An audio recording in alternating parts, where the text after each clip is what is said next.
मेरी आवाज क्लियर है? am I audible to everyone? am I audible? Okay, चलिए स्टार्ट करते हैं। न्यूमोलॉजी न्यूमोलॉजी है क्या? What is न्यूमोलॉजी and why this science is very important and useful for us. कई लोगों का मानना यह है कि न्यूमोलॉजी जो है खाली अंक गणित एक कैलकुलस मेथड है, जहां हम कैलकुलेशंस करते हैं, जहां हम कुछ ऐसे मैथमेटिकल स्किल अडेप्ट करते हैं जिससे हम अपने नाम के अक्षर का मायना निकाल लेते हैं, उसकी वैल्यू असेसमेंट कर लेते हैं, और हद से हद हम किसी की प्रिडिक्शन कर लेते हैं, नेम चेंज कर लेते हैं। बट न्यूमोलॉजी के नंबर्स एक spiritual, emotional, mental connection establish भी करते हैं। हर नंबर के साथ एक फ्रीक्वेंसी अटैच है और वो फ्रीक्वेंसी हमें अपने हायर एनर्जी रियल्म से डील करने में हेल्प करती है।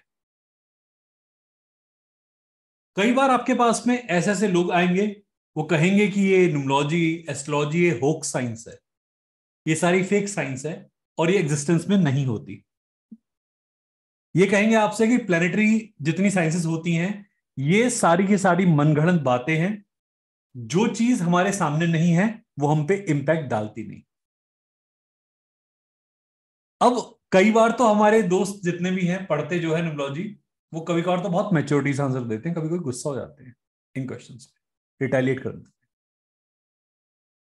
हैं। रिटेलिएशन अगर नहीं करना तो इन लोगों को एक आंसर आप दे सकते हैं कि सन हमसे बहुत दूर है और डेली हम सन से इंपैक्ट और कुछ ना कुछ रेडिएशन एब्जॉर्ब कर रहे हैं। अगर ये सन इतनी दूर रहकर हमें अफेक्ट कर सकता है तो बाकी प्लेनेट तो इससे पास में।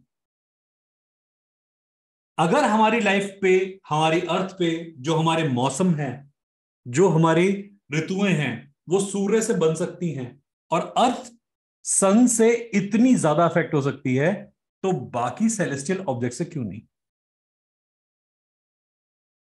जब भी कभी हमारे पास में ऐसे लोग आते हैं, ये कहते हैं कि जो विजिबल है उस पर बिलीव करो, जो ये इतना डिस्टेंट है हमें क्या ही फर्क डाल रहा होगा। एक लॉजिक और आता है इसके लिए, ये बहुत ही मजाकिया लॉजिक है, कि इनसे पूछो कि इनके ग्रेट ग्रैंडफादर दिखाई देते हैं, तो एग्जिस्टेंस पे क्वेश्चन उठा सकते हैं, मतलब उनकी भी। जो नजर आ रहा है वो दिख रहा है, जो दिख नहीं रहा वो इंपैक्ट नहीं डाल रहा। तो ऐसे तो हमारे पूर्वजों का कोई इंपैक्ट नहीं है हमारे ऊपर। आपने कई बार लोगों से सुना होगा कि हमारे ऊपर ग्रह नक्षत्र का प्रभाव नहीं पड़ता। ठीक है, ऊर्जा सबसे ऊपर होती है, agree on that part. But हमें यह समझ में आना कि हम लाइफ में क्या करने आए हैं, हमारा पर्सपेक्टिव क्या है, ये इंपॉर्टेंट है। इस साइंस से, ज्योतिष से हम ये समझ सकते हैं कि हमारी लाइफ का पर्पस क्या है। हर किसी को एनर्जी समझने में टाइम लगता है। हर किसी का अपना एनर्जी के साथ में एक कनेक्शन होता है जो एक पर्टिकुलर टाइम पर ही एस्टेब्लिश हो सकता है। तब तक ये जितनी भी साइंसेस हैं वो आपको एक इमीडिएट आंसर प्रोवाइड कर सकती हैं या फिर एक टूल की तरह हेल्प कर सकती हैं इन सब बातों को फॉर्मुलेट करके समझने के लिए। आज की क्लास में मैं आपको समझाऊंगा कि न्यूमोलॉजी की इंपॉर्टेंस क्या है, इसकी रेलेवेंस क्या है। आपसे डेली बेसिस पर लोग पूछेंगे कि न्यूमोलॉजी वाकई में कोई इन्फ्लुएंशियल साइंस है, इसकी एग्जिस्टेंस है भी या नहीं है, ऐसे क्वेश्चन पूछेंगे। तो आप इन सब बातों को सुन के समझकर उन्हें भी आंसर दे सकते हैं और अपनी कंसेप्ट भी क्लियर कर सकते हैं। सारा डिस्कशन स्टार्ट करने से पहले स्टार्ट करते हैं कि हमारी ऑकल्ट साइंस स्टार्ट कहां से हुई थी, इनका पिन पॉइंट क्या था। जो ऑकल्ट साइंसेस हमारे पास में आती हैं आज की तारीख में, जैसे न्यूमोलॉजी है, टैरो है, इनकी अगर हम बात करें तो आपने नाम सुने होंगे, Chaldean system, Hebrew system, Pythagorean system, Kabbalistic system. हम जिसे अपने सिलेबस में पढ़ेंगे वो है हमारे पास पाइथागोरन सिस्टम। पाइथागोरन सिस्टम को और वैदिक कंसेप्ट को हम यहां पर अपने पास में पढ़ेंगे, इससे ही हम हर किसी का एनालिसिस करेंगे। इसके अलावा कीरो, कबालिक, कैलेडियन ये भी सिस्टम होते हैं जिस पर लोग कैलकुलेशन करते हैं। आप में से कई लोगों ने क्वेश्चन किया था स्टार्टिंग में कि इनमें से बेस्ट कौन है, हम किस पर, किस मेथड पर पूरा भरोसा कर सकते हैं। हर ऑकल्ट का मेथड आपको एक ही डायरेक्शन में गाइड करता है। मेथड अलग हो सकते हैं, तरीके अलग हो सकते हैं, पर जो टोटल है वो एक ही निकल के आएगा। तो फाइनल आउटकम हर एक ऑकल्ट का एक ही होता है, तो वहां कंफ्यूज नहीं होना। कई बार लोग पूछेंगे आपसे, आपके मन में भी प्रश्न आते होंगे कि ये नंबर्स से हमें इतनी बातचीत कैसे पता लगती है, और किसके पास इतना टाइम था कि नंबर्स के बारे में बैठ के सोच रहा है कि नंबर 1 से ये होता है, 2 से ये होता है, 3 से ये होता है, ऐसा कैसे हो गया, ये साइंस कहां से आ गई। तो पहले हम नंबर्स का प्लानिटरी एक्सप्लेनेशन दे देते हैं आपको, उसके बाद में फिर आपको नंबर्स की साइकोलॉजी बताऊंगा कि नंबर्स क्या रिप्रेजेंट करते हैं। ध्यान से सब लोग स्क्रीन पे देखेंगे। व्हाइट बोर्ड दिखाई दे रहा है आपको, व्हाइट स्क्रीन दिखाई दे रही होगी। नंबर 1 जो होता है ये सन को रिप्रेजेंट करता है। Number 2 moon, number 3 Jupiter, number 4 Rahu, number 5 mercury,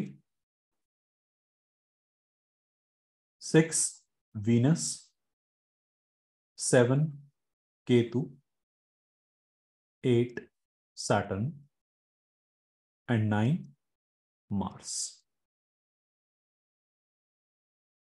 यहां पर ये हमारा प्लैनेटरी असेसमेंट है कि नंबर्स के साथ कौन से प्लैनेट की वाइब्रेशन कनेक्ट होती है, नंबर किस प्लैनेट की वाइब्रेशन की तरह से रेडिएट करता है, वाइब्रेट करता है। अब इनके पीछे की नंबर्स की भी हम साइंस समझेंगे, नंबर्स कैसे रिप्रेजेंटेशन करते हैं समझेंगे, पर पहले इसे नोट कर लीजिए। राहु के अलावा कई लोग यहां पर यूरेनस की बात भी करते हैं, केतु के अलावा यहां नेपच्यून की बात भी होती है, और कई लोग यहां सैटर्न की जगह पर प्लूटो की बात भी करते हैं। इसमें काफी डिस्क्रिपेंसी है। कई लोग अलग अलग नंबर को अलग अलग प्लैनेट से कंसिडर करते हैं, उनका अपना परिप्रेक्ष्य है, बट ये काफी लेवल पर स्टडी मिलती है करीब। तो अपने पास इसे नोट डाउन कर लीजिए, इसे लिख लीजिए ट्रेंड को। अब इसके आगे हम कहानी चलाएंगे कि नंबर्स की साइकोलॉजी क्या होती है, नंबर 1 की प्रॉपर्टी ऐसी क्यों है, नंबर 2 की ऐसी प्रॉपर्टी क्यों है, नंबर 3 की ऐसी प्रॉपर्टी क्यों है। सिलेबस के अंदर, कोर्स के अंदर भी आपके मैं काफी नरेशंस दूंगा आपको, 1 से लेके 31 अंक तक का नरेशन मिलेगा आपको, पूरे नंबर के डिजिट जहां तक होते हैं वहां तक का नरेशन मिलेगा। बट यहां पर बताऊंगा कि नंबर बनते क्यों हैं, उनकी क्वालिटीज क्या होती हैं, हमारे कैसे बॉडी के पार्ट से, चक्रास से नंबर कनेक्टेड होते हैं। ये बहुत इंपॉर्टेंट कंसेप्ट है, इसको सुन के चलिएगा। जो न्यूमोलॉजी की डिस्कवरी थी, या कहते हैं जो एंशिएंट टेक्स्ट मिलते हैं कि न्यूमोलॉजी स्टार्ट कहां से हुई थी, इसका कोई पिन पॉइंट नहीं है। जैसे हमारे पास में टैरो का कोई पिन पॉइंट नहीं आता। कई लोग कहते हैं कि कबालिक लोगों ने इसका स्टार्टिंग किया, ईरान के पास में कहीं मिला। कई लोग कहते हैं कि इसकी जो डिस्कवरी हुई या टैरो का जो इन्वेंशन हुआ वो आयरलैंड के पास में हुआ। तो यहां पर इस मैप के अंदर आपके नोट्स में आपको मिलेगा एक मार्किंग करा हुआ है, आप देख सकते हैं कुछ पॉइंट्स मार्क करे हुए हैं जहां के फेमस सिस्टम हम लोगों ने सीखे हैं। कई लोग कहते हैं कि विच क्राफ्ट जहां जहां हुआ था उसके आसपास भी इनकी स्टडीज की गई थी। तो आयरिश कंट्री में, रीजन में, जहां हमारे कैल्टिक रीजन था, वहां पर इसकी ओरिजिन के बारे में बात करते हैं और इसके इंप्लीमेंटेशन के बारे में बात करते हैं। बट न्यूमोलॉजी जो है वर्ल्ड वाइड लेवल पर हर रिलीजन में, हर कम्युनिटी के अंदर एंशिएंट टाइम में यूज करी जाती थी। इंडिया में न्यूमोलॉजी का काफी ज्यादा यूज था, जो आज भी हम करते हैं। आप में से कई लोगों ने अभी दिवाली की पूजा करी होगी, आपको याद होगा, लक्ष्मी जी और गणेश जी के साथ में एक स्क्वायर ब्लॉक बना देखा है? देखा है, किसी ने ऑब्जर्व करा है कि जहां लक्ष्मी और गणेश की फोटो होती है, उस फोटो के साइड में कुछ यंत्र बना होता है स्क्वायर ब्लॉक का, और उसमें कुछ नंबर्स लिखे होते हैं। वो कभी हमने नोटिस करने का प्रयास नहीं करा कि ये कौन सा यंत्र है, ये क्या बना होता है, हम कभी पूछते भी नहीं किसी से। वो भी जो यंत्र हैं वो हमारे पास कुछ अंक शास्त्र के हिसाब से कुछ प्लैनेटरी इंपैक्ट दिखाते हुए यंत्र माने जाते हैं। आपके सिलेबस में एडवांस में कुछ यंत्र मैं आपको बताऊंगा जो कि हम क्लाइंट को रेमेडी के तौर पे दे सकते हैं, हम इसके बारे में बात करेंगे आपसे। हमारे पास जो सिलेबस है, इसके अंदर मैंने आपको बताया कि पाइथागोरियन सिस्टम और वैदिक सिस्टम का यूज होगा। इस सिलेबस के दो पार्ट मिलेंगे आपको, एक मिलेगा बेसिक लेवल और एक मिलेगा एडवांस लेवल। बेसिक लेवल कम से कम 11 दिन का है, एडवांस 21 दिन का है। बाकी जितने मुझसे पढ़े हुए हैं मुझे जानते हैं, मेरे बाकी कोर्स में आ चुके हैं, तो कहने की होती है 21 दिन या 11 दिन। मुझे गाइडेंस के ऊपर भरोसा है, तो जितने दिन कहेगी उतने दिन आपको पढ़ाऊंगा। 15 दिन कहेगी 15 दिन, 20 दिन कहेगी 20 दिन, तो जितना गाइडेंस ने मुझे देना है वो आप तक पहुंचेगा। तो कम से कम 11 दिन का है, कम से कम 21 दिन का है, उससे ऊपर होगा ये मेरी अभी से गारंटी है और मेरा प्रॉमिस है आपसे। तो ये कमिटमेंट मत मानना कि मैं इतने दिन में मिनिमम में खत्म कराऊंगा, मैक्सिमम कुछ भी हो सकता है, हायर लिमिट मुझे नहीं पता। गाइडेंस जो कहती है वो मैं आप तक पहुंचाऊंगा, दैट इज फॉर श्योर। अब आते हैं न्यूमोलॉजी पर कि न्यूमोलॉजी साइंस क्यों बनी थी। न्यूमोलॉजी या कोई भी एंशिएंट साइंस बनी थी लोअर डायमेंशन का हायर डायमेंशन के साथ में कांटेक्ट एस्टेब्लिश करने के लिए। इंसान जब अपनी हायर फ्रीक्वेंसी सेंटर से, चाहे उसे गॉड कहें चाहे उसे एनर्जी कहें, उनसे जब भी कनेक्शन एस्टेब्लिश करता था तो उसे कुछ मोडेलिटीज की जरूरत पड़ती थी, या फेट को रिप्रेजेंट करता था, रीड करता था, या प्रिडिक्शंस करता था, तो उसे कुछ मोडेलिटीज की जरूरत पड़ी। और उन मोडेलिटी सिस्टम के अंदर हमारे या तो नंबर्स आते हैं, या प्लैनेट्स आते हैं, कलर आते हैं, कहीं पर कोई स्ट्रक्चर्स या फिगर्स आते हैं, ऐसे बहुत सिस्टम है। कुछ लोग किसी भी फिजिकल अपीयरेंस को नहीं एक्सेप्ट करते, वो एनर्जी को मानते हैं कि हम डायरेक्ट एनर्जी से कनेक्ट करेंगे तो एनर्जी से भी कनेक्शन होता है। जिन्होंने रेकी पढ़ी हुई है, जिन्होंने और हीलिंग मोडेलिटीज पढ़ी है, हम डायरेक्ट कनेक्शन एस्टेब्लिश करते हैं। बट ऐसा बहुत कम देखा जाता है कि मैक्सिमम लोग एकदम से कनेक्शन एस्टेब्लिश करते। स्टार्टिंग में वो जो रनिंग करनी पड़ती है, थोड़ा सा फ्रेमवर्क तैयार करना पड़ता है, वो रिक्वायर्ड होता है। स्टार्टिंग के दौर पर ये साइंसेस हमें हेल्प करती हैं प्रिडिक्शन समझने में या हमारा कर्मा समझने में। तो न्यूमोलॉजी का पर्सपेक्टिव क्या था कि आपको आपके बारे में बताना, आपको यह बताना कि आप दुनिया में करने क्या आए हो। सपोज करते हैं आप में से कुछ लोग मुझे अपना डेट ऑफ बर्थ लिख के दोगे टेक्स्ट बॉक्स में प्लीज। अपना जो भी डेट ऑफ बर्थ है प्लीज लिख के दीजिए। एक टेक्निक बताता हूं कैसे इसका यूज कर सकते हैं हम।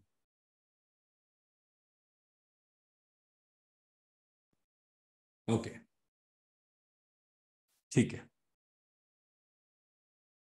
ओके, यहां पर हमारे पास डेट ऑफ बर्थ आने शुरू हो गए। अब मैं आपको इसकी टेक्निक सिखाता हूं, इसे यूज कैसे करते हैं। नंबर की पहले आपको एनर्जी एस्टेब्लिशमेंट देखनी पड़ेगी, नंबर आपका किस एनर्जी को रिप्रेजेंट करता है।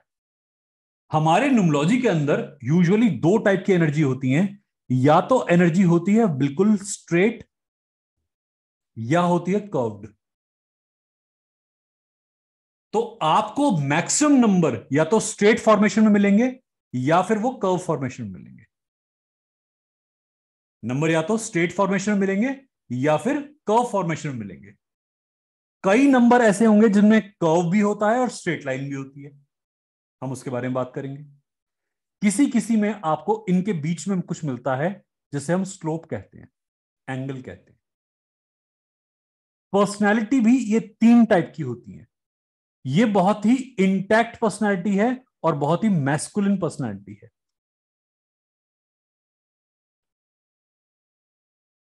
यहां पर फेमिनिन है, और यहां पर हम वर्ड यूज करते हैं या तो डुअल या फिर स्यूडो और या फिर हिडन। जो हमारे नंबर्स होते हैं उनमें ये तीन स्ट्रक्चर्स हमारे पास प्राइम मिलते हैं। अब जो आपकी डेट ऑफ बर्थ है वो इन्हीं स्ट्रक्चर्स से मिलके बनी होगी। या तो वहां पर होगा एक स्ट्रेट लाइन कैरेक्टर, या होगा कर्व लाइन कैरेक्टर, या फिर होगा स्लांट कैरेक्टर। तो आपकी नेचर वैसी होती है जैसा आपके लाइन का फॉर्मेशन होता है, नंबर की line formation. Am I clear? इतनी बात समझ में सबको? स्टेप बाय स्टेप चलेंगे, चंक बाय चंक चलेंगे, भागना नहीं है सिलेबस में, मैं भी आराम से लूंगा।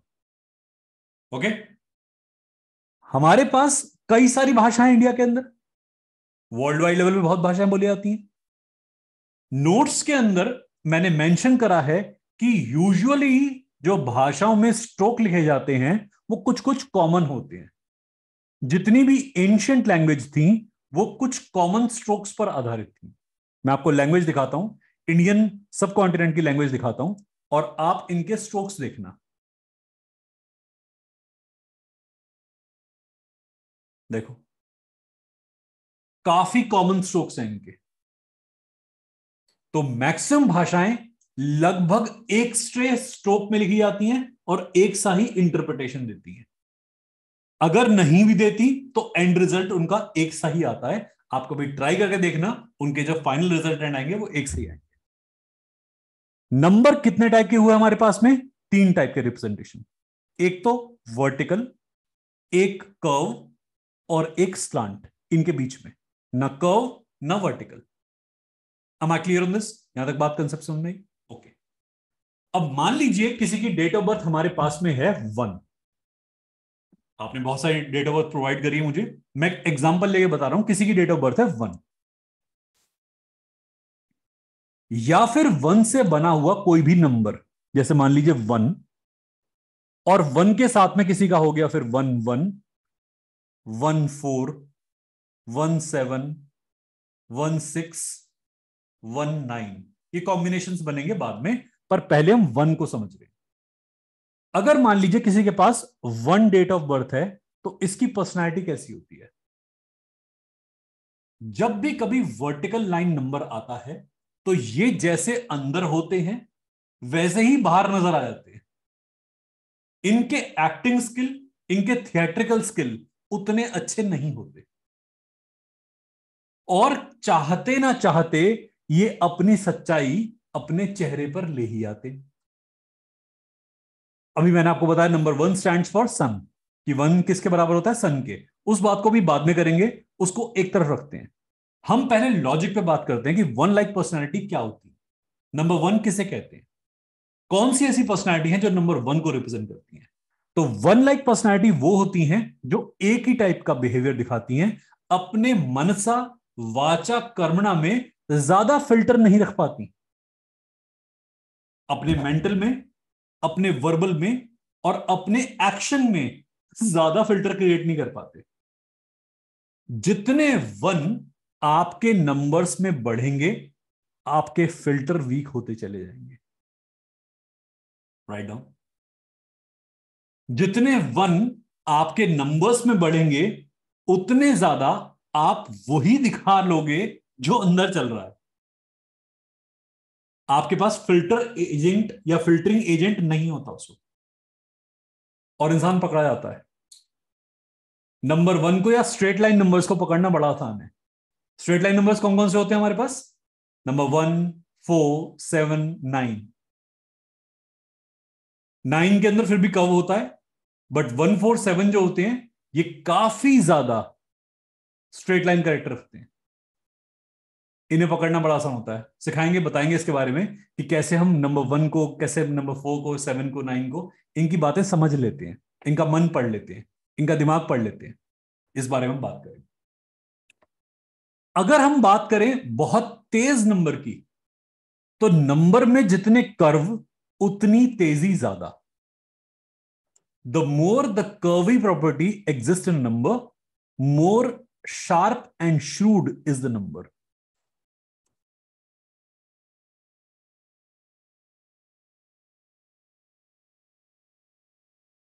दुनिया से काम निकलवाने वाले नंबर इन्हें ही कहते हैं। लोगों की गुड बुक्स में आकर उनसे काम निकलवाने नंबर इन्हें ही कहते हैं।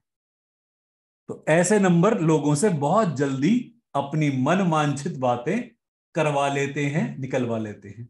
अब आप देख रहे हो किसी नंबर में कर्व कम है, किसी में कर्व ज्यादा है। हम अभी बात करेंगे इसके ऊपर धीरे धीरे कि कैसे कैसे कर्व इंपैक्ट डालते हैं। 3 के अंदर हाफ कर्व है, 2 के अंदर अपर कर्व है, 5 के अंदर लोअर कर्व है, 6 के अंदर लोअर कर्व है। मैं इसे भी आने वाली क्लासेस में एक्सप्लेन करूंगा कि कर्व का नीचे होना, सर्कल का नीचे होना या ऊपर होने का मतलब क्या होता है, ये नंबर में क्या सिग्निफिकेंस डालता है। अगर नंबर 5 के जैसा है जिसमें स्ट्रेट लाइन कैरेक्टर भी है, हॉरिजॉन्टल लाइन भी है, कर्व भी है, तो इसका मीनिंग क्या होता है? ये सारी बातें अभी आने वाले दिनों में आपसे की जाएंगी। अभी के लिए सुनिए कि जब कर्व आता है तो इमोशन होता है, उसका मतलब कर्व आता है तो उसका मतलब होता है intelligence, planning and proper execution. A bit softer, a bit feminine. इसे हम फेमिनिन कहते हैं, सॉफ्टर कहते हैं। तो जहां जहां कर्व लाइक स्ट्रक्चर या कर्वी स्ट्रक्चर अपीयर करता है, वहां पर इंसान के अंदर एक डुअलिटी दिखती है, एक झुकाव दिखता है, एक मोड़ दिखता है। कोई अगर पॉइंट रह जाए तो परेशान मत होना, ये वीडियो आपको मिलेगा सबको। इसे मैं अपने YouTube पे अपलोड कर दूंगा, ये सबके लिए विजिबल होगा। जो भी लोग न्यूमरोलॉजी समझना चाहते हैं, रेलेवेंस क्या होती है न्यूमरोलॉजी की, आप इस वीडियो को देखकर समझ सकते हो। नंबर्स के अंदर उनके बेसिक नेचर को समझना जरूरी है कि नंबर्स क्या रिप्रेजेंट करते हैं। जब दो नंबर कॉम्बिनेशन में आएंगे तो आप उससे एसोसिएट कर लोगे कि मान लीजिए आपके पास में कर्वी नेचर वाला नंबर आ गया, तो नेचर ने आपको एक फ्लेक्सिबल प्रॉपर्टी देके भेजा है। अगर मान लीजिए आपके नंबर का टोटल कर्वी नंबर में है, जैसे सपोज करते हैं, एग्जांपल लेते हैं, किसी का डेट ऑफ बर्थ है मान लीजिए 11, रिजल्टेंट क्या आ रहा है 2। नंबर्स में, कंपाउंड नंबर्स में जो लेफ्ट हैंड साइड होता है ये इनर प्रॉपर्टी दिखाता है, और जो राइट हैंड साइड होता है ये पब्लिक या विजिबल प्रॉपर्टी दिखाता है, ये आउटर प्रॉपर्टी दिखाता है। कंपाउंड नंबर्स को गेज करते वक्त ये याद रखिएगा कि जो लेफ्ट हैंड साइड प्रॉपर्टी है वो इनर है, आउटर मोस्ट टोटल होता है इनका। 11 नंबर देखने में तो कई बार फेमिनिन लगता है कि बड़े प्यारे हैं, बड़े क्यूट हैं, पर 11 नंबर के साथ रहने वालों से पूछो, कभी कभी इनके सिद्धांत इतने हार्ड होते हैं, इतने हार्श होते हैं कि अपनी खुद की फैमिली ने कहती है कि क्या है, इसे तो कहीं से रिप्लेस करवा दो। तो 11 number sometimes is a very harsh number, very difficult number to be with. Numbers की क्वालिटी उनके कर्वी लीनियर स्ट्रक्चर या स्ट्रेट लाइन स्ट्रक्चर, इनसे डिपिक्ट होती है। Am I clear? मेरी आवाज क्लियर आ रही है? ओके। वीडियो में कोई लॉस तो नहीं हो रहा, नेट लॉस तो नहीं हो रहा? ओके। मैम एक बार मीटिंग भी ज्वाइन कर लो आप, आपको तो नेट में समस्या आ रही है। तो जब भी कभी हमारे पास हम कर्व स्ट्रक्चर देखते हैं तो हमें दिमाग में लाना है कि अगला इंसान कैसा है, intelligent, emotional but intelligent. They know which side of bread is buttered, they know how to deal with the audience and what is the most appropriate way in which they should be dealing with the audience। इन्हें पता है लोगों से कैसे व्यवहार करना है और सबसे उचित तरीका क्या है व्यवहार करने का। तो कर्व स्ट्रक्चर हमें यह दिखाता है। अब मान लीजिए किसी के पास नंबर हो 16, 18, 23, 27, तो इनर कैरेक्टर किससे देखेंगे, इन नंबर्स से। आउटर में हमें क्या दिखेगा, 7, 9, 5, 9, ये आउटर कैरेक्टर बनेगा। तो पर्सनैलिटी के दो शेड होते हैं, एक होती है हिडन पर्सनैलिटी, एक होती है विजिबल पर्सनैलिटी। आपको दोनों कैरेक्टर को हमें एनालाइज करके देखना होता है, और हम एज अ न्यूमरोलॉजिस्ट हर किसी इंसान को जानते समझते हैं कि जो हमारे पास कहने आया है खाली बात वहीं तक है। कभी कभी क्लाइंट सिर्फ मजे लेने आता है, उसे कोई पर्पस नहीं होता आने का, ना प्रिडिक्शन उसकी इच्छा में होती, ना कुछ करना होता, उसका मेंटल सेटिस्फेक्शन करना होता है। तो हम नंबर देखकर पहचान लेते हैं कि इसकी फितरत क्या है। हमने उसे नहीं बताना फॉर श्योर, ये मैं पब्लिकली बोल रहा हूं कि हम क्लाइंट से इतनी बातचीत नहीं करते, क्योंकि क्लाइंट हमसे क्वेश्चन पूछने आया है, स्टूडेंट बन के हमारे कोर्स में एनरोल नहीं करा उसने, तो पूरे प्रवचन नहीं करने क्लाइंट के सामने, उतनी बात करनी है जितनी उसके लायक है और जितने उसने क्वेश्चन पूछे हैं। और क्लाइंट भी ये जाता है कि भाई पैसे ले, क्वेश्चन का आंसर दे, खत्म, प्रिडिक्शन कर और आगे निकल। तो हमारे पास, हमने बातचीत में टाइम वेस्ट नहीं करना, बहुत एलेबोरेट नहीं करना। आपकी डेट से आपका पर्पस क्या है कहीं पर आने का, वो आप समझते हैं अपनी डेट से। वर्ल्ड में आने का पर्पस क्या है, वो आप समझते हैं अपनी डेट से। सपोज करते हैं जिनके पास 11 नंबर होता है, इनका बेसिक नेचर होगा लोगों के साथ एक कॉर्ड कनेक्शन एस्टेब्लिश करने का, बहुत जल्दी कॉर्ड कनेक्शन एस्टेब्लिश करने। 11 नंबर को आगे चल के हम बताएंगे कि इसे कार्मिक नंबर भी कहते हैं और मास्टर नंबर भी कहते हैं। 11 के ऊपर एडिटिव रिस्पॉन्सिबिलिटी होती है, नंबर 1 की भी, डबलिंग ऑफ 1 की और 2 की भी। मतलब 1 stands for sun, 2 stands for moon, okay. 1 also stands for father, fatherly, energy, soul. Write down. 1 stands for father, fatherly, energy, soul, and 2 stands for mother, motherly, emotion, mother, motherly, emotion, subconscious, subconscious, art, dream।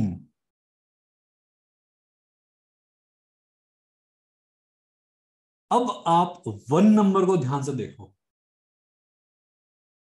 1 अगर अकेला होता तो responsibility कैसी मिलती इसे? किसी की responsibility मिलती कि तुमने इसका ध्यान रखना है, ये जहां भी होंगे दूसरों का पिता की तरह से ध्यान रखेंगे। इनको एक मुसीबत होती है 1 नंबर वालों को बाप बनने की। 1 नंबर को हम कहते हैं कि पिता बनने की मुसीबत होती है, ये जहां भी होते हैं बाप का रोल प्ले करते हैं। लोग सलाह लेंगे, इनके ऊपर बिल फटेगा कि भाई तुम्हें ही सलाह देनी है, इन पे दोष भी लगेगा। 2 नंबर थोड़ा बैकफुट पे खेलता है। 2 नंबर पहले परफॉर्म करने देता है कि you do then I will say, you perform then I will speak. तो नंबर 2 हमेशा बैकफुट पे खेलता है कि नहीं, initially I will not speak, first you need to perform and then I will speak. If you will not perform then what is need of my saying anything? अगर आपने कुछ करना ही नहीं है तो मैं बोलूं क्यों? घर में आपने देखा होगा कि एक मम्मी का रोल होता है, एक पापा का रोल होता है। नंबर 2 वाले हमेशा मम्मी बने रहते हैं। खाना खाया, तबीयत ठीक है, बुखार तो नहीं, इनकी यही मुसीबतें हैं और लोग इसी चक्कर में इन्हें एनकैश कर लेते हैं। अब 11 की हालत सोचो, इसमें दोनों आ गए, पिताजी भी है और माताजी भी है। तो लोगों के लिए जगत माता कहते हैं इन्हें, और अंदर से इनके जगत पिता भी घुसा होता है, और पिता भी इतना कि डबलिंग ऑफ 1 है। अभी हम आगे और भी नैरेट करेंगे अपकमिंग क्लासेस के अंदर कि बताएंगे 11 के साथ क्या क्या मुसीबतें आती हैं, लोड कितना फील होता है इस नंबर को। तो role of mother and father both are done by number 11। Role of mother, role of father, both are perform by number 11। पिता और माता दोनों का रोल करता है कभी कभी ये नंबर 11। इनका लाइफ में पर्पस ही होता है to serve, to make others safe. और जब जब ये काम नहीं करेंगे, इनके अंदर एक अजीब सी कश्मकश रहेगी। आपको ना नेचर बता के भेजती है कि आपको दुनिया में क्या करना है। हम सबके ऊपर ठप्पे लगे होते हैं कि हमने ये काम करना है दुनिया में आकर। आसानी तब होती है जब हम इसे समझ लेते हैं, इस पे काम करना शुरू करते हैं। पर मैक्सिमम लोग अपनी लाइफ में सिर्फ ट्राई कर रहे होते हैं और स्ट्रगल कर रहे होते हैं। वो ये सोचते हैं कि हम जिस जगह बैठे हैं ये तो हमारे लिए सही नहीं है, और जो चाहिए वहां तक पहुंच नहीं पा रहे हैं। तो ये टसल हटाने के लिए न्यूमरोलॉजी हमारी हेल्प करती है कि नंबर हमें क्या देते हैं। अब ध्यान से एक बात सुनना, जो डेट होती है वो हमारी इनर मोस्ट साइकी होती है। डेट, डेट ऑफ बर्थ, सिर्फ date, not month, not year. Date जो होती है वो हमारी इनर मोस्ट साइकी होती है, हमारा अंतः मन होता है कि हम क्या सोचते हैं, कितना सोचते हैं, सोचने की गहराई क्या है, ये सब हमारे पास डेट से निकल के आता है। नोट कर लो आराम से। इनर मोस्ट जो किसी को नहीं पता होता, जिसका आइडिया सिर्फ हमें होता है कि हम क्या सोच रहे हैं। पब्लिक फेसिंग नंबर क्या होता है? टोटलिटी। तो कंपाउंड नंबर अगर आपके पास में है, यदि आपकी date of birth 10, 11, 12 double digit है, तो आपके पास दो पर्सनैलिटी तो मिलेंगी। जितने लोगों का सिंपल नंबर होता है उनकी एक ही मेजर पर्सनैलिटी मिलती है, उनकी एक पर्सनैलिटी होती है, उनमें ज्यादा बदलाव नहीं होता। कई बार लोग इतने ज्यादा एडमेंट हो जाते हैं, हम समझ नहीं पाते कि इंसान इतना एडमेंट क्यों है। नंबर चेक कर लो, तुरंत समझ में आ जाएगा क्या बोल रहा है। कई बार लोग कमिटमेंट बहुत करते हैं। जैसे मेरे पास स्टूडेंट आते हैं, सर आप देखो मेडिटेशन में क्या करके दिखाएंगे, इस बार बदलाव लाके दिखाएंगे। 5 मिनट के बाद मेडिटेशन स्टार्ट होने के, मंडे वेडनेसडे फ्राइडे को जो मेडिटेशन करते हैं 5 AM, उसकी बात कर रहा हूं। मेडिटेशन शुरू हुए 5 मिनट हुए हैं और खर्राटे मार के सोते हैं। कैमरा ऑन है इनका, कम वक्त मेरे सामने है। और पता कब लगता है? जब ऐसे ऐसे करके अपने सलाइवा पहुंच रहे होते हैं। मैंने कहा हे राम, ये भी कैमरे पे सुबह सुबह 5 बजे ये देखने बैठा था मैं। इन्हें 100 बार समझाता हूं कि मेडिटेशन इज अवेकनिंग प्रोसेस। जागते रहना, थोड़ा अलर्ट रहना। पर नींद को कौन मजा मना कर सकता है? और वो भी ऐसी हिप्नोटिक साउंड के बाद तो मस्त नींद आती है। तो कहते हैं सर आपकी आवाज सुन के नींद बड़ी अच्छी आती है। अब मुझे आज तक समझ में नहीं आया कॉम्प्लीमेंट है या कमेंट है। मैं इसको सेग्रीगेट कैसे करूं, ये क्लियर नहीं हो पाता कि कम वक्त तारीफ कर रहे हैं या मेरे आलोचना कर रहे हैं। ये क्लियर नहीं होता इसमें डेटा। तो खैर, न्यूमरोलॉजी से आप पता लगा सकते हैं कि हमारे पास कौन कौन 2 मिनट में सोने वाला है, कौन कौन नेताओं की तरह वादे करते हैं आते ही कि अब तो सर इस साल तो ऐसा परिवर्तन लाके दिखाएंगे आप देखना। जैसे बच्चे पढ़ाई करते हैं ना कि इस साल सर क्लास ईयर की स्टार्टिंग हुई है, 90% तो डन है। अगस्त आते आते 70% डन है। दिसंबर जनवरी में सर 33 दिला दो बस, 33 का इंतजाम करा दो, बाकी सब ठीक है दुनिया में। तो they keep on decreasing their value, but numbers tell us कि व्हाट टाइप ऑफ पर्सनालिटी दी। एक एग्जांपल लेते हैं अभी। मैं सारे नंबर आपको नरेट करूंगा आने वाले दिनों में। अभी सिर्फ एग्जांपल ले रहे हैं, 2-3 नंबर की प्रेजेंटेशन एक और आपको दे रहा हूं। समझ के देखना, मैं अपना पढ़ाने का मेथड बता रहा हूं कि कैसे पढ़ते हैं कैसे पढ़ाते हैं। एसोसिएट कर पाओगे या नहीं कर पाओगे बात की बात है। अगर लगे एसोसिएट कर रहे हैं, क्लिक कर पा रहे हैं, तो साथ में जुड़ना, नहीं तो कोई बात नहीं, ऐसे कोई प्रेशर नहीं। जो एनरोल्ड हैं ऑलरेडी, मंडे वाली क्लास से आपके पास में काम शुरू हो जाएगा। हमारे पास 5 दिन क्लास होती है। मंडे वेडनेसडे, मतलब मंडे ट्यूसडे वेडनेसडे से लेके फ्राइडे तक। और सैटरडे संडे को मेरी रेकी वाली क्लासेस होती है। हीलिंग होता है, रेकी होती है। आप में से कई लोगों ने पूछा था कि सर फ्री डिस्टेंस हीलिंग करते हैं आप लोग, तो किस दिन करते हैं? सैटरडे मॉर्निंग में करते हैं। फ्राइडे को हम उस डिस्टेंस हीलिंग के लिए नाम गैदर करते हैं। तो आप में से जिसको भी अपने नाम देने थे वो आप दे सकते हो। और यहां पे क्वेश्चन आने शुरू हो गए मॉर्निंग मेडिटेशन के लिए। मॉर्निंग मेडिटेशन के लिए मुझे कांटेक्ट कर लेना या मेरे किसी एडमिन को कांटेक्ट कर लेना, आपको बता देंगे कैसे ज्वाइन करें। अभी न्यूमरोलॉजी पे रहते हैं, इसके बाद और। ओके, एक और क्वेश्चन आ गया। एस्ट्रोलॉजी आप पढ़ाते हो? हाँ पढ़ाता हूँ। एस्ट्रोलॉजी पढ़ाते हैं, बिल्कुल पढ़ाते हैं। रेकी, एस्ट्रोलॉजी, पामिस्ट्री, टैरो सब पढ़ाते हैं। पर पहले न्यूमरोलॉजी पढ़ाते हैं। ओके। न्यूमरोलॉजी में हमने नंबर्स की स्ट्रक्चर देखी, नंबर्स की शेप देखी। इससे हम काफी सारी प्रिडिक्शन निकालते हैं। हमारे सिलेबस में कितने प्रिडिक्शन के मेथड आपको मिलेंगे? 10 से 11 मेथड मिलेंगे। 11 अलग अलग मेथड, जिनसे आप सेपरेटली प्रिडिक्शन कर सकते हो या कलेक्टिव प्रिडिक्शन कर सकते हो। मेजर प्रिडिक्शन हम किस चीज से करते हैं? हम मेजर प्रिडिक्शन करते हैं डेट से। कई लोग यहां पर बात कर रहे थे, मेरे पास क्वेश्चन आ रहे हैं कि नेम शादी के बाद चेंज हो गया, तो इसकी रेलेवेंस क्या होती है? नेम क्या रखना चाहिए? ये सब आपको एडवांस में पढ़ाऊंगा कि नेम कौन सा इंपॉर्टेंट होता है। अगर आपकी डेट नकली है, आपकी 2 डेट ऑफ बर्थ है, पेरेंट्स ने आपकी उम्र बढ़ाने के लिए, छोटी करने के लिए कुछ रख दी थी, तो उसका क्या करना है? ये सब सॉल्यूशंस आपको मिलेंगे। डेट को ऑल्टर कब करते हैं, कब नहीं करते हैं, किस किस डेट में क्या क्या डालने से आपकी पर्सनैलिटी कैसी होती है, ये सारे आंसर्स आपको मिलेंगे। एक रेमेडी मेरे पास और मिलेगी आपको, जिसे हम कहते हैं 52 डे रेमेडी। आप में से कई लोग नेम चेंज के बारे में बात कर रहे हैं, क्वेश्चंस भी आपके नेम चेंज के रिगार्डिंग आ रहे हैं। नेम चेंज एक हवा बना रखा है आजकल के टाइम पीरियड पे कि ये तो बहुत जरूरी है। आपने जैसे अपना नाम ठीक कराया, स्पेलिंग ठीक, कर्मा से फ्री, एकदम संत महात्मा, और जीवन में सारे ऐश्वर्य। ये है बेवकूफी। जो वीडियो देख रहा है यूट्यूब पे डालूंगा और साफ साफ बोल्ड में बोल रहा हूं, ये है बेवकूफी। कर्मों से कोई नहीं बच सकता। नाम चेंज करने से यदि कर्म और धर्म ठीक होता तो बतेरे बैठे हैं। और स्पेशली कॉस्मोपॉलिटन सिटीज में ना, ये बड़ी बड़ी पर्चियां कटवा के जो नेम चेंज कराते हो, 10,000, 15,000, 20,000, जरा सोचना कि अगर नेम चेंज करने से इतना कुछ होता ना, तो इंडिया में, दुनिया में सब लोग नेम चेंज कराए बैठे होते। बाकी कुछ नहीं कर रहे होते, काम छोड़ो, नाम बदलवाते, बाकी तो हो ही जाएगा अपने आप ही। तो ये बेवकूफी में मत आना, ये लॉजिकल साइंस है। नेम चेंज कब करना होता है इसकी भी रेलेवेंस है। आपको पढ़ाएंगे, बताएंगे किस नेम के साथ कौन सी डेट कंपैटिबल है, किस डेट के साथ कौन सा नेम कंपैटिबल, इस पे भी हम डिस्कशन करेंगे। मोबाइल नंबर न्यूमरोलॉजी यहां मिलेगी आपको। मोबाइल नंबर कैसे रखना होता है, कंपनी की एक वेबसाइट का नाम है, कंपनी का नाम है, ये सब पता लगेगा। एड्रेस हमारे लिए कंपैटिबल है या नहीं है। मैरिज के टाइम पे कंपैटिबिलिटी के कॉम्बिनेशन बनते हैं 81 कॉम्बिनेशंस। तो मैरिज कंपैटिबिलिटी कॉम्बिनेशन मिलेंगे, और फ्रेंडली और नॉन फ्रेंडली अलग से मिलेंगे।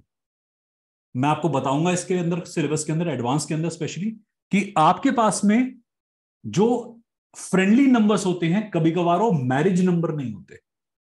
तो मैरिज नंबर में और फ्रेंडली नंबर में कैसे डिस्टेंस करते हैं, कैसे डिस्क्रिपेंसी करते हैं, ये आपको बताई जाएगी, सिखाएंगे हम। अगर हमारे पास में मान लीजिए किसी के साथ मैरिज के लिए हमने डेट निकालनी है, तो हो सकता है कि कई बार आप जो फ्रेंडली नंबर देखो वो मैरिज कंपैटिबिलिटी ना रखे। अपने पास में जहन में इस बात को बैठा लेना कि नंबर का फ्रेंडली होना और नंबर का मैरिज फ्रेंडली होना, इनमें फर्क होता है। क्योंकि मैरिज के अंदर क्या आती है, रिस्पॉन्सिबिलिटी। फ्रेंडलीनेस में रिस्पॉन्सिबल कोई नहीं होता। दोस्त है ना, भाड़ में जाए, ये कह सकते हो। हस्बैंड वाइफ बन गया ना, कह के देखना भाड़ में जाए, फिर उसका रिजल्टेंट तैयार रखना अपने लिए कि आफ्टर मैथ क्या आने वाला है। तो हम अपने स्पाउस को कभी हम इग्नोरेंस के फॉर्म में ट्रीटमेंट नहीं कर सकते। कई लोग कर लेते हैं, फिर डिफिकल्टी आती है। तो आपको बताएंगे कि नंबर कैसे कंपैटिबल। साथ ही साथ में कुछ योग बताऊंगा, एसोसिएशन बताऊंगा आपको नंबर्स के। लॉशो ग्रिड पढ़ाई जाएगी आपको यहां पर। लॉशो ग्रिड के अंदर हम आपको बताएंगे खाली लॉशो से प्रेडिक्शन कैसे करनी है।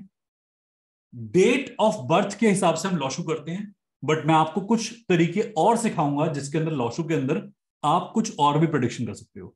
नेम से लॉशो ग्रिड कैसे बन सकती है, इस बारे में हम केवल डिस्कशन करेंगे। जो आपके करिकुलम में है वो डेट लॉशो है, बट आपको नेम लॉशो के बारे में बताऊंगा।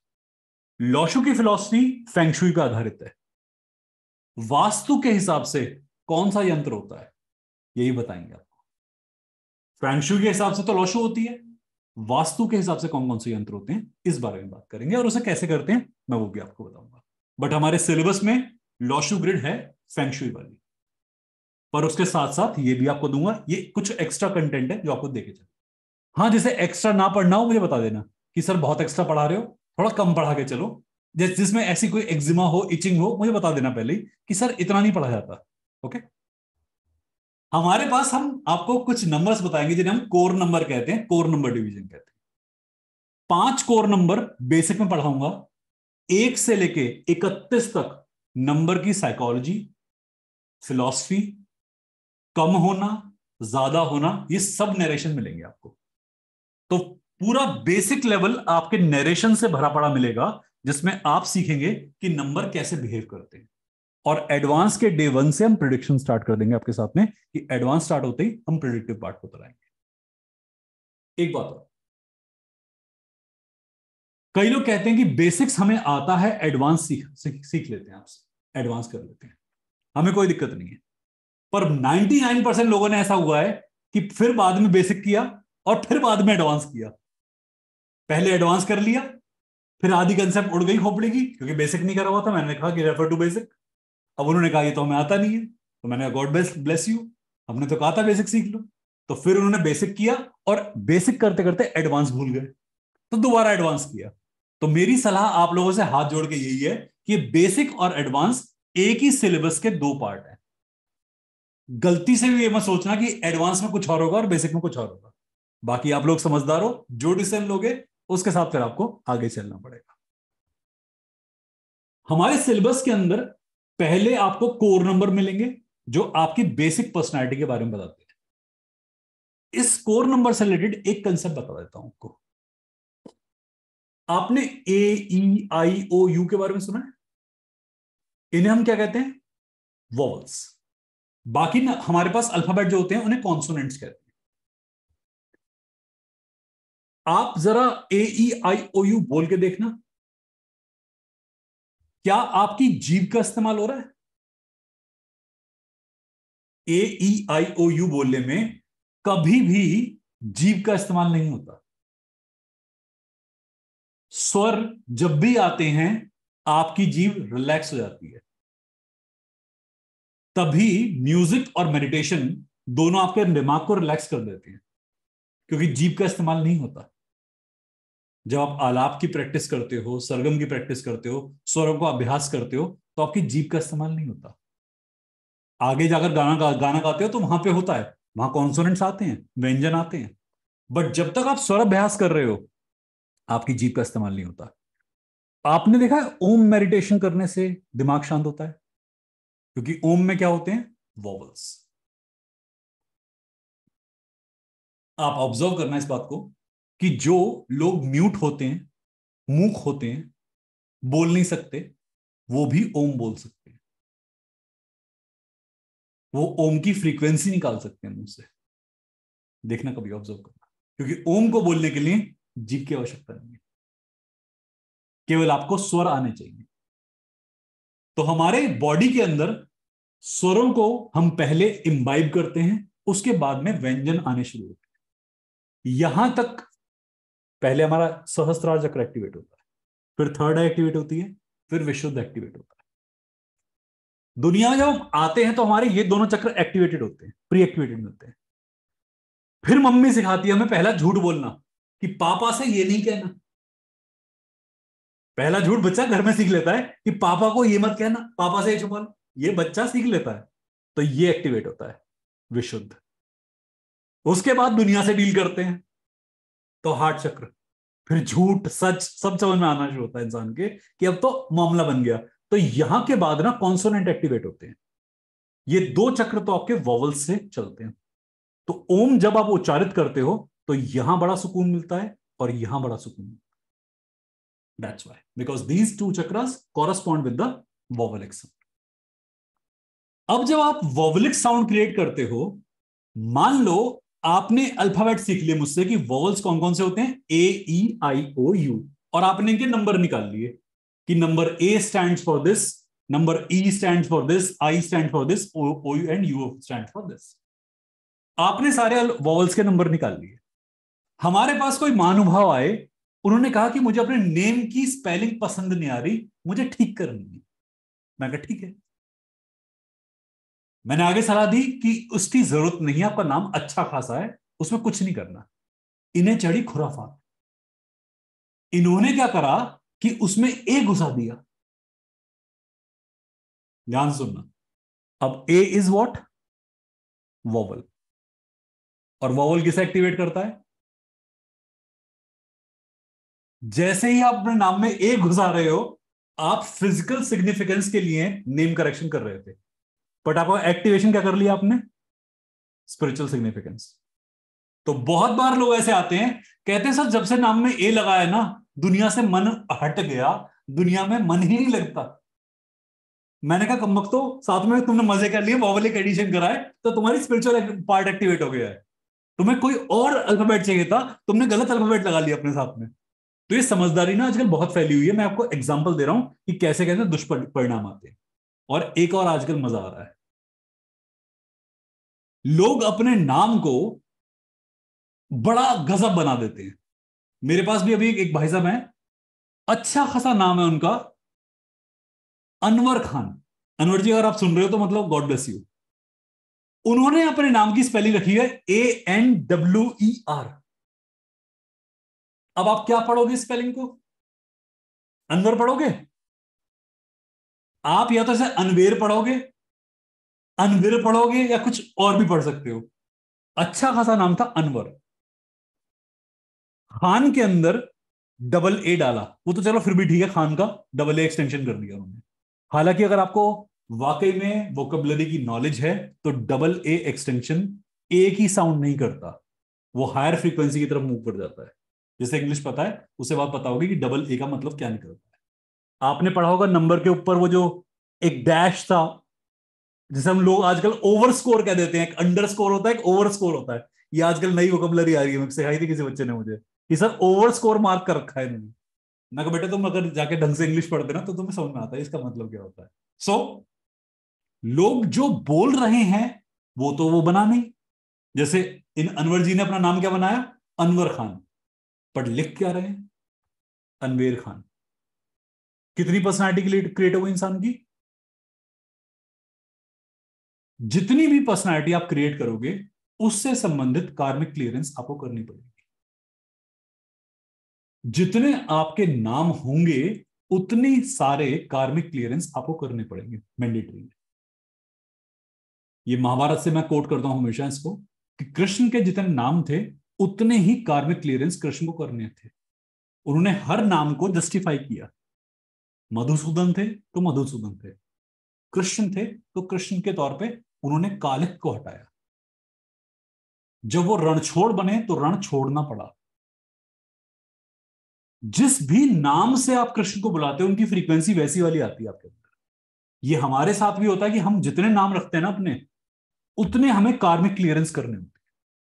तो आपका नाम एक कार्मिक क्लियरेंस है जो आपको पास्ट लाइफ के कुछ प्रारब्ध के कारण से मिलता है, पास्ट लाइफ के कर्मों के हिसाब से मिलता है, या फिर संस्कार के हिसाब से मिलता है, या आप अर्न करते हो।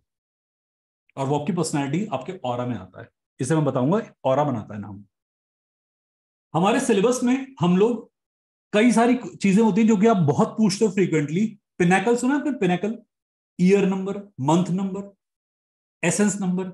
इसे हिंदी में कहते हैं दशा, अंतरदशा, प्रत्यंतर दशा, सूक्ष्म दशा, हृदय दशा, प्राण दशा। ये पढ़ेंगे।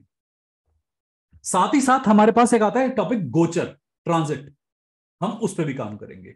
तो जिन लोगों को पूछना था मेरे से कि हम क्या क्या टॉपिक्स पढ़ने वाले हैं, आप नोट करते चले। इसमें मेडिकल न्यूमोलॉजी भी आपके पास में आएगा।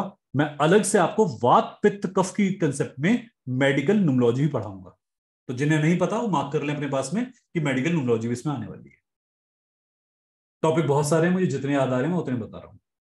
कई टॉपिक ऐसे हैं जो कि नोट्स में नहीं है, हेडिंग्स में नहीं है, और वो एक्स्ट्रा पढ़ाता हूं। जिसे एक्स्ट्रा पढ़ने से दिक्कत हो मुझे पहले बता देना कि सर फालतू मत पढ़ाओ, जितने के पैसे लिए उतना पढ़ाओ, फालतू हमें नहीं चाहिए। मुझे पहले कह देना, मैं मान जाऊंगा। ठीक है। हम यहां पर बहुत सारे टेक्निक्स पढ़ेंगे। कुछ टेक्निक्स मैं नोट्स में मेंशन करें, कुछ नहीं करें, वो आपको एक्स्ट्रा सिखाऊंगा। जैसे टाइम की कंसेप्ट, टाइम ऑफ बर्थ क्यों इंपॉर्टेंट है, तिथि, पक्ष, चंद्रमा से देखते हैं, क्या ये न्यूमोलॉजी में इंपॉर्टेंट होता है। हम उसके बारे में न्यूमोलॉजी में बात करेंगे आपसे कि तिथि और पक्ष का महत्व क्या है। ये लिख लो अपने पास में, ये एक्स्ट्रा चलेगा। अगर इनकेस मान लो डिस्कशन में ना आए टाइमली तो मुझे याद दिला देना। जितने भी लोग बैठे हैं ध्यान से सुन लीजिए, लिख लीजिए।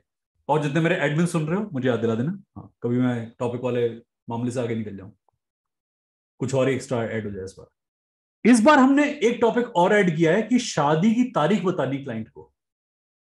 शादी की तारीख बतानी है किसी क्लाइंट को, कि तो कैसे निकालते हैं। जो ज्योतिषी से निकलवाते हैं ना पंडित जी से, कि पंडित जी शादी की तारीख कौन सही रहेगी, न्यूमरोलॉजी से भी निकाल सकते हैं हम। किसी इंसान को बता सकते हैं कि आपकी शादी की तारीख क्या है। मैरिज कंपैटिबिलिटी का एक कैलकुलेटर है हमारे पास कि मैरिज कितनी परसेंट कंपैटिबल होगी। मोबाइल नंबर कंपैटिबिलिटी मैंने आपको बता दिया।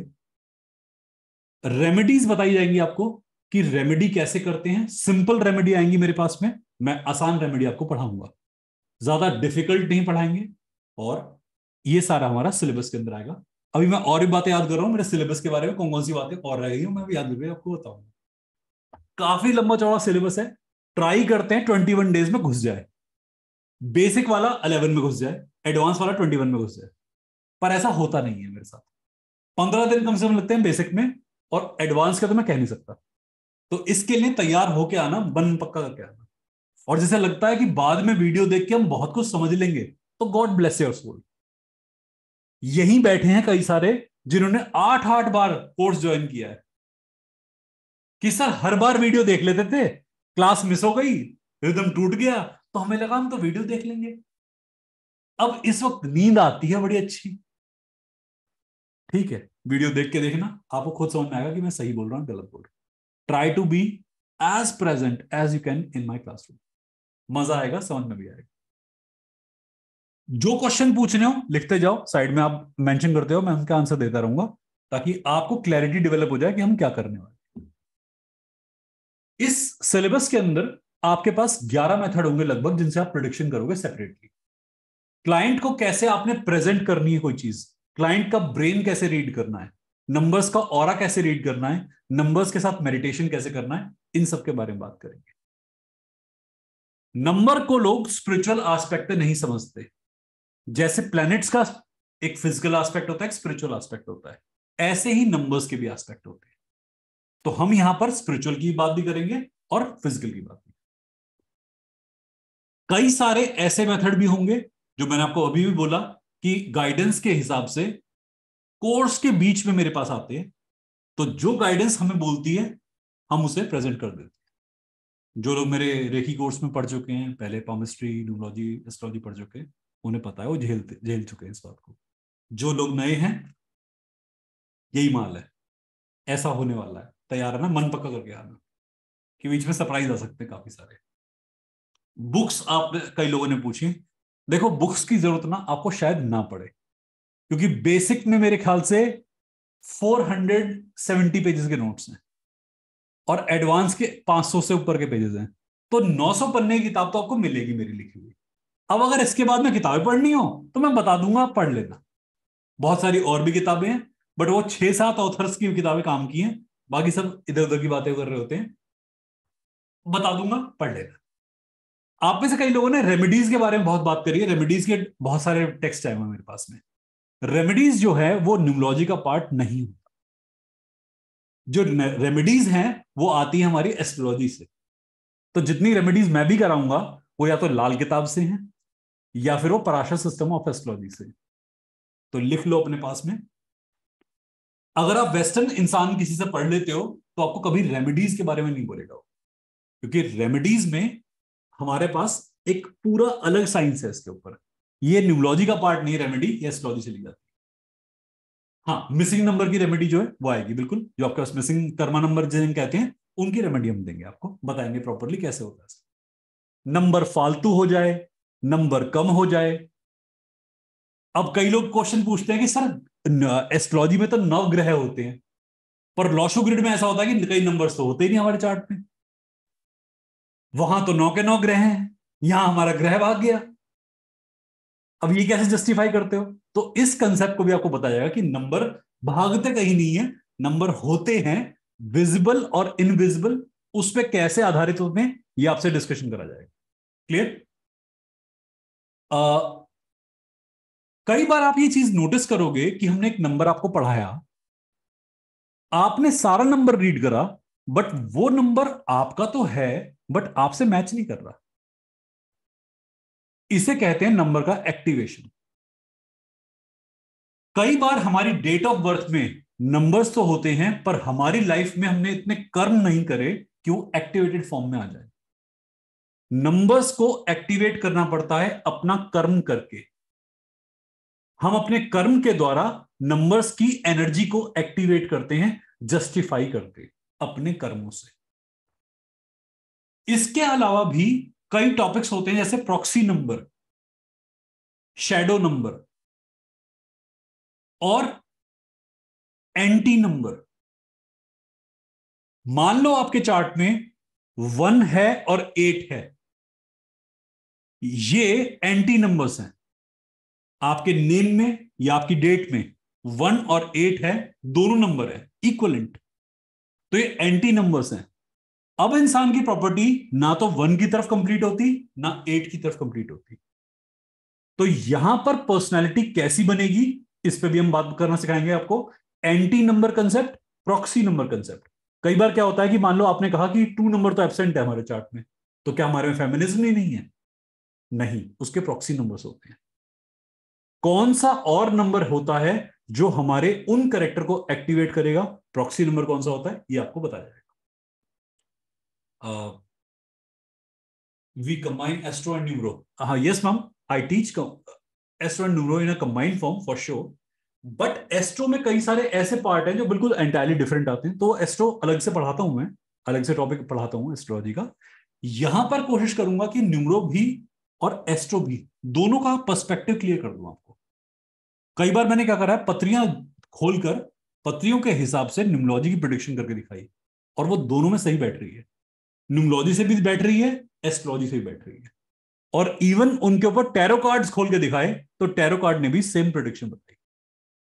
हर साइंस को आप यूज करके देख सकते हो, प्रिडिक्शन का डायरेक्शन एक ही होता है। गलती से भी ये मत समझना कि ये सारी साइंस अलग अलग डायरेक्शन में इंडिकेशन देती है। इंसान के ऊपर होता है। अगर हैंडलर ही खराब है, अगर हैंडलर को ही बहुत नींद आ रही है, इसकी जीवन में बहुत उदासी है, तो ये किसी भी टूल को खराबी से यूज करेगा। अगर हैंडलर का दिमाग खराब है, हर अच्छे से अच्छे टूल की बैंड बजा देगा। लॉजिक को फॉलो करना, बड़े आराम से समझ में आएगी। न्यूमरोलॉजी हो चाहे एस्ट्रोलॉजी। अच्छा, आप में से कई लोग पूछ रहे थे क्या पामिस्ट्री से कनेक्ट होती है? यस, पामिस्ट्री भी इससे कनेक्ट होती है। अभी रिसेंट जो पामिस्ट्री का बैच चल रहा है, आप में से कई लोग उसके अंदर ज्वाइन हैं, या जो लोग सुन रहे हैं उनमें से कई लोग पामिस्ट्री का बैच कर चुके हैं। आप इनसे भी कनेक्ट कर सकते हैं। नंबर से हम क्या देख सकते हैं? नंबर से आप अपना पास्ट, प्रेजेंट, फ्यूचर सब देख सकते हैं। अपने कर्मा, पितृदोष, या कोई भी दोष जो आपकी फैमिली ट्री में चल रहा है, वो भी देख सकते हैं। आपके ऊपर एनर्जी अटैक्स होते हैं। कई बार कई लोग ऐसा क्वेश्चन भी करते हैं कि एनर्जी अटैक वाले आते हैं। 90% से ऊपर लोग, 99% लोगों में एनर्जी अटैक नहीं होता। साइकोलॉजिकल एक इश्यू होता है, वही काम होता है। कुछ परसेंटेज आती है जब वाकई में एनर्जी अटैक होता है, तो वो भी हम देखकर बताएंगे कि किस किस में कैसे ढूंढते हैं। ये चार्ट का रीडिंग स्किल होता है। बेसिक लेवल पर आपको नंबर्स के बारे में इंफॉर्मेशन देंगे, नंबर्स कैसे बिहेव करते हैं। एडवांस के अंदर उनका प्रैक्टिकल मेथड होगा, वहां पर हम नरेशन देंगे बट कैलकुलेशन के साथ में। तो बेसिक लेवल में हम क्या करेंगे? सिर्फ थ्योरी। एडवांस में क्या करेंगे? प्रैक्टिकल। अच्छा, एक बात और, जब आप एडवांस लेवल में आ जाएंगे हमारे पास में, हर सैटरडे को एक डिस्कशन होता है। हर सैटरडे को डिस्कशन होता है, जो कि आगे तक आपके जब तक जिंदगी है और जब तक मैं जीवित हूं, वो चलता रहेगा। और एक डिस्कशन का मेरा स्टाइल और है कि जब मुझे गाइडेंस कहती है कोई भी बैच चल रहा हो, उसके एक पार्ट में यदि सब लोग आने हैं, तो हमारा टेलीग्राम ग्रुप है, मैं उसमें एक लिंक पोस्ट कर देता हूं बात के। आज मॉर्निंग में भी एक बैच चल रहा था, मैंने अपने प्रीवियस स्टूडेंट्स को कुछ पढ़ाना था एनर्जी गाइडेंस की तरफ से, तो मैंने उनको सबको वो लिंक शेयर कर दिया, तो सारे लोग उस ग्रुप में आ गए। आपके साथ भी ऐसा हो सकता है आने वाले दिनों में कि आप मेरे किसी भी ग्रुप में जोड़ लिए जाओ। सैटरडे डिस्कशन में तो आप 100% हो गए ही हो गए। am I clear to everyone? ये बात समझ में आ रही है सबको? प्रैक्टिस करने में वो चीज बहुत हेल्प करेगी कि न्यूमरोलॉजी की जर्नी बेसिक और एडवांस की ही नहीं है, उसके आगे की है।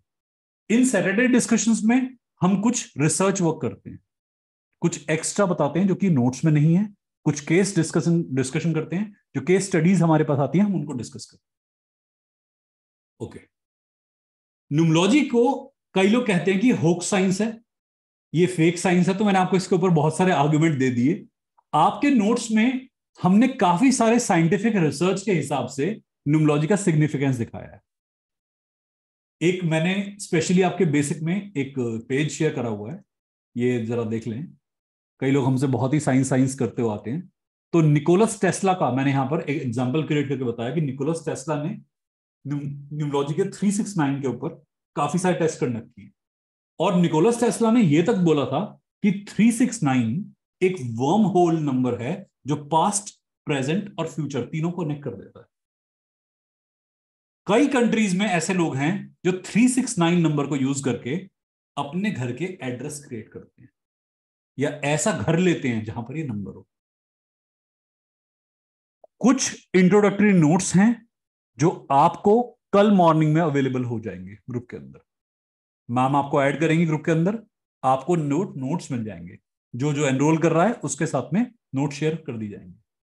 आप उन नोट्स को पढ़ना, वहां बेसिक इंट्रोडक्शन दे रखा है कि बेसिक न्यूमरोलॉजी किसे कहते हैं।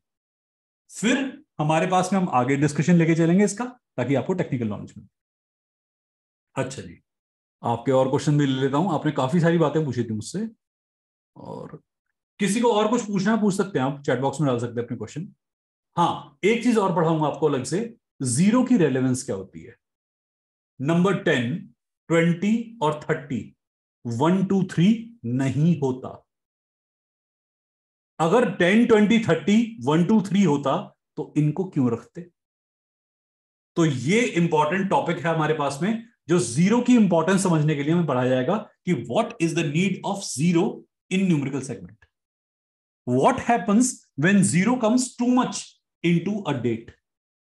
किसी डेट में अगर जीरो बहुत आ रहा है तो उस डेट में क्या चेंज है, इसके ऊपर भी हमारे पास अलग से टॉपिक है कि what is the significance of zero. आपके पास में जो नोट्स आपको दिए जाएंगे उसके अंदर मैंने हर एक नंबर को अलग अलग तरीके से एक्सप्लेन करा है। नंबर आएगा, उसके ऊपर 8-10 शीट लिखी हुई हैं। नंबर के लास्ट की शीट्स में फिजिकल कैरेक्टर भी हैं, डिसीजेस भी हैं। तो पहले नंबर की क्वालिटीज, डिसक्वालिटीज, और लास्ट के 2 पेजेस में डिसीज और उनके फिजिकल कैरेक्टर। हर एक नंबर के ऊपर 1 से लेके 31 तक आपको ऐसा ही डेटा मिलेगा। 1 से लेके 9 तक बहुत सारा डेटा है। 9 के बाद कॉम्बिनेशन है, बहुत सारे कॉम्बिनेशन बनते हैं, कुछ कैरेक्टर्स सिमिलर होते हैं। वहां पर मैंने आपको प्रिसाइज कैरेक्टर दिए, अभी आपको दिखाता रहूंगा धीरे धीरे कैसे इसमें काम होता है। तो जो क्वेश्चन है पहले देख लेता हूं, बहुत सारे क्वेश्चन पूछ रहे हो। अगर मैं किसी का क्वेश्चन आंसर करना भूल गया हूं ना, दोबारा प्लेस कर देना अपना क्वेश्चन।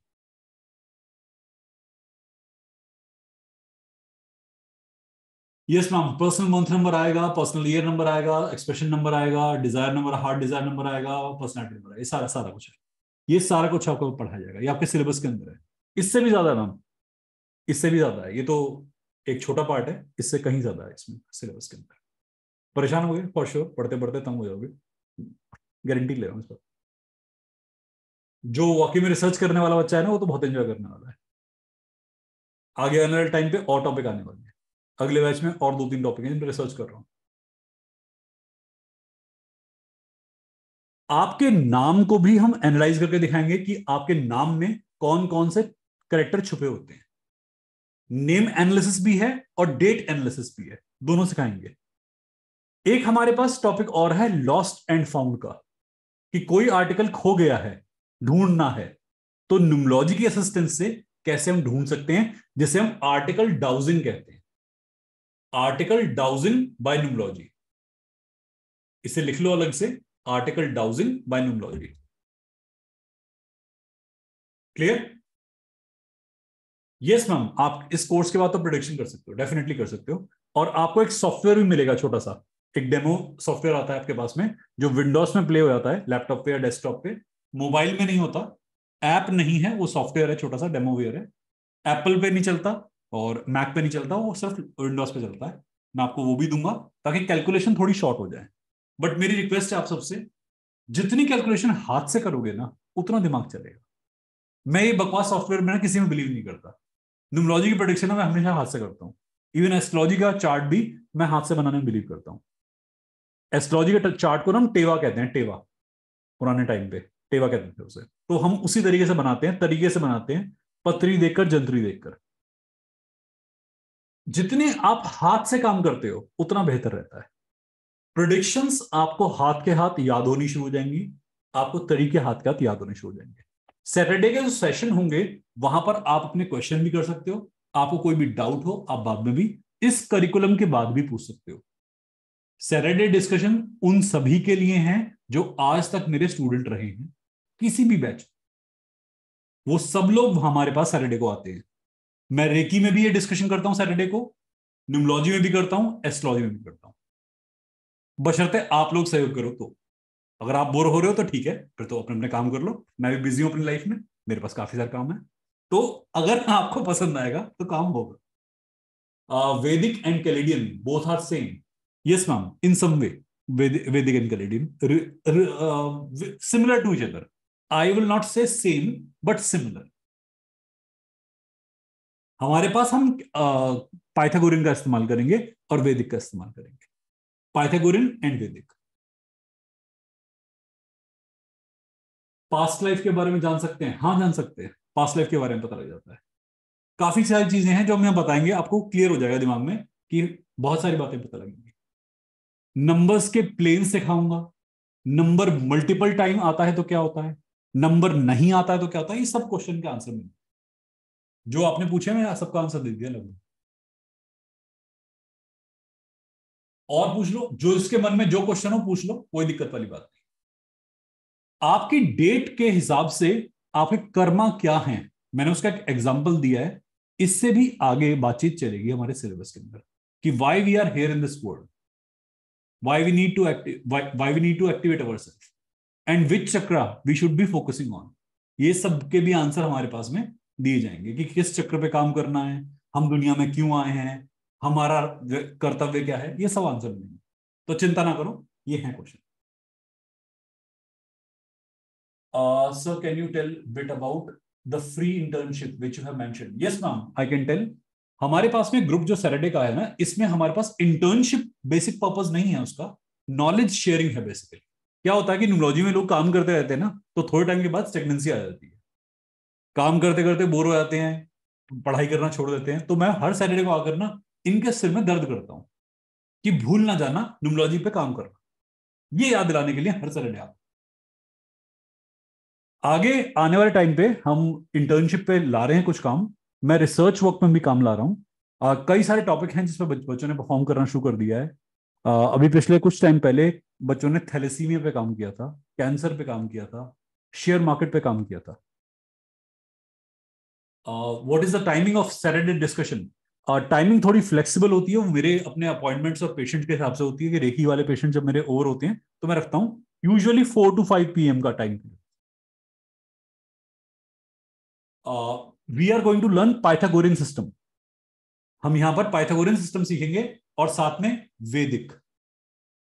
कैलेडियन नहीं, कैलेडियन नहीं, कीरो नहीं, कबालिक नहीं, पाइथागोरियन। इसमें ऑरा स्कैनिंग नहीं होता, ऑरा स्कैनिंग के लिए रेकी में कराते हैं, वहां थर्ड आई से करते हैं, थर्ड आई को हम एक्टिवेट करना सिखाते हैं। यहां पर मैं आपको नंबर्स के हिसाब से ऑरा देखना सिखाऊंगा कि कौन सा नंबर क्या ऑरा रिप्रेजेंट करता है। किसी का नंबर देखकर या माथा देखकर नंबर बता दोगे आप कि इसका लुक ऐसा है तो इसका नंबर ये होगा, इसके बात करने का तरीका ऐसा है तो इसका नंबर ये होगा। तो हम इससे सीखेंगे। ऑरा स्कैनिंग जो है वो रेकी का टॉपिक है, वो वहां लेते हैं हम, उधर कवर। मेरा यूट्यूब पे ना रेकी का वीडियो डाला हुआ है और वो सबके लिए अवेलेबल है, आप देख लो। ऑरा स्कैनिंग थोड़ी बहुत तो वहीं से आ जाएगी। How to enrol for Saturday discussion? जैसे आप एडवांस में आते हो यू आर ऑलरेडी एनरोल्ड, अलग से एनरोलमेंट नहीं होता इसका। आप जैसे अपना एडवांस वाला अपनी फीस भर दोगे, आप हाथ के हाथ एनरोल, तो कोई इसका सेपरेट एनरोलमेंट नहीं। हाँ, relevance of day month year ये सब कराएंगे, day number, month number, year number. इसे हम कहते हैं दशा, अंतरदशा, प्रत्यंतर दशा, सूक्ष्म दशा, प्राण दशा, हृदय दशा, इस पे काम करेंगे। बस हो गए क्वेश्चन पूरे? मुझे लगा और भी क्वेश्चन आने चाहिए, और पूछो, जितने पूछने पूछो। जब तक श्योर ना हो तब तक अपने कोर्स को ज्वाइन मत करो, जब कंफर्म हो जाओ तब इस कोर्स को ज्वाइन करो। क्वेश्चन पूछने हैं मुझसे पूछो, कैसे काम होगा समझो पहले ढंग से। ये जर्नी ना न्यूमोलॉजी की लोग ज्वाइन कर लेते हैं, बहुत बहुत जगह ज्वाइन कर लेते हैं, जस्टिफाई नहीं कर पाते। हमारे कर्मा का पहला सिद्धांत ये होता है कि जो ज्ञान लिया ना वो वापस भी देना होता है। तो अपने नॉलेज को जस्टिफाई करना है दुनिया से जाने से पहले। तो जब तक आप अपनी नॉलेज को इतना मजबूत नहीं करोगे कि आपकी खुद की समझ में आ जाए, तब तक दोगे क्या किसी को? जो मन में क्वेश्चन आए पूछिए। So we can say that this course is astronomology. Yes, ma'am. It is astronomology course. Definitely. It is not only numerology, it is astronomology. वैदिक एस्ट्रोनोमोलॉजी या वैदिक पाइथागोरन एस्ट्रोनोमोलॉजी?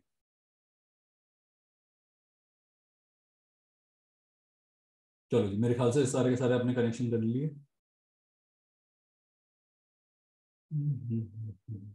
हाँ, हम जितने पॉलिटिकल इवेंट हैं ये भी आप ध्यान में ला सकते हो। किसी कंट्री के प्राइम मिनिस्टर, प्रेसिडेंट, उस देश के नाम से मैं आपको सिखाऊंगा कैसे आप उसके देश की प्रोडिक्शन कर सकते हो। ईयर प्रोडिक्शन कर सकते हो कि आने वाला टाइम कैसा होने वाला है। आप अपने खुद का चार्ट बना सकते हो कि मेरा एक एक दिन कैसा होने वाला है, आज शाम तक क्या टाइम आने वाला है, कल सुबह तक कैसा टाइम आने वाला है। ये भी प्रोडिक्शन करो। Definite, definite. मेरे ख्याल से आपने सबने कर लिया अपने क्वेश्चन पूरे। मैंने आपको समझा दिया परफॉर्मा क्या है, मेरा काम करने का किस तरीके से काम होने वाला है। मंडे से काम शुरू होगा। मंडे से एक सीरियसनेस के साथ में शाम को मिलना मुझे। थोड़ी सी नींद आ रही होती है, फैमिली का डिनर टाइम भी होता है, ये मुझे पता है। बट थोड़ा डिसिप्लिन अगर आपने गेन करने का सोचा है तो थोड़ा सा सीरियस होना पड़ेगा उसके लिए। ठीक है। तो मंडे से हमारे पास 8 से कायदे से 9 बजे बोला गया मुझे, बट मेरा पेट नहीं भरता 1 घंटे में, तो मैं 2 घंटे क्लास लेता हूं। तो 8 से 10 बज जाएंगे, ये मैं अभी से बता रहा हूं। 1 घंटे का कमिटमेंट हुआ है, पर यहां 2 घंटे वाला मामला चलता है। तो क्लासेस आपकी एक्चुअली डबल हो जाती है। ये पहले समझ लेना मेरे बारे में, मैं आपको बार बार बता रहा हूं कि कई लोग बहुत पैनिक करते हैं कि सर थक गए, लिखते लिखते कितना लिखें। हाँ, लिखने वालों के लिए एक बात और, यहाँ पे एक क्वेश्चन आ गया अच्छा खासा। जो नोट्स आपको प्रोवाइड होंगे वो इंग्लिश लैंग्वेज में होंगे। हिंदी में कन्वर्टर लगा के देख सकते हो नेट पे। मैं नोट्स की पूरी नरेशन वर्ड बाय वर्ड नहीं करूंगा। क्लास में मैं आपको नोट्स कुछ पढ़ाऊंगा, बट अपने क्लिनिकल एक्सपीरियंस से जो चीज सीखी है वो ज्यादा शेयर करूंगा, क्योंकि वहां से आपको ज्यादा बेनिफिट मिलेगा। ये नोट्स तो किताबों के हैं और कुछ मेरे एक्सपीरियंस के हैं, तो आपको कहीं से भी मिल जाएंगे। नोट्स एज इट इज आप बाद में रीड कर सकते हो। क्लास के अंदर मैं इंग्लिश हिंदी दोनों लैंग्वेज के अंदर आपको पूरी बातें समझाऊंगा, हर एक नंबर की डिटेल। पर आपको अगर नोट्स का वर्बैटिम ट्रांसलेशन चाहिए तो वो मेरे पास नहीं हो पाएगा, क्योंकि अब आप नर्सरी केजी के बच्चे नहीं हो, आप थोड़े बड़े हो। गूगल ट्रांसलेटर में कुछ वर्ड डालकर आप ढूंढ सकते हो, और वहां पर आप मीनिंग भी ढूंढ सकते हो। डबल मेहनत कराऊंगा। नोट्स अलग हैं, मेरी क्लास में जो कंटेंट होगा वो अलग होगा। ये पहली बताया था। Is there any batch in the morning? Ma'am, morning वाले बैचेस अलग चलते हैं मेरे, वो चल रहा है, मेरा रनिंग बैच है, बट उसे खत्म होने में भी काफी समय लगेगा। तो दिसंबर में शायद हमारे पास, या दिसंबर के बाद जनवरी में हमारा नेक्स्ट बैच आएगा, शायद दिसंबर में आ रहा है मेरे ख्याल से। तो वहां पर फिर आप एनरोल कर सकते हो अगर मॉर्निंग में करना है तो। जिन्हें इवनिंग करना है वो ये टाइम सूटेबल है तो इवनिंग कर सकते हैं। मेरे दोनों टाइम में बैच चलते हैं, मॉर्निंग में भी होता है, इवनिंग में। तो आई थिंक ये थी खबरें आज तक। इंतजार कीजिए मंडे तक। तो मंडे को मिलेंगे आपसे रात के 8 बजे। और जो भी कंसेप्चुअल क्वेश्चन है, जो कोई डाउट है, आप मुझसे और भी पूछ सकते हो। मेरे नंबर विजिबल होंगे, कोमल मैम का नंबर होगा, मेरे एडमिन्स के नंबर होंगे, आप उनसे भी पूछ सकते हो। कोई भी और डाउट हो पूछ लीजिए। मॉर्निंग का टाइम क्या होता है? मॉर्निंग का टाइम 10 o'clock। मॉर्निंग का टाइम है 10 to 12। तो ये बैच का time. Okay, that's all for today. Thank you so much for being there. God bless you. Thank you. Good night. See you on Monday.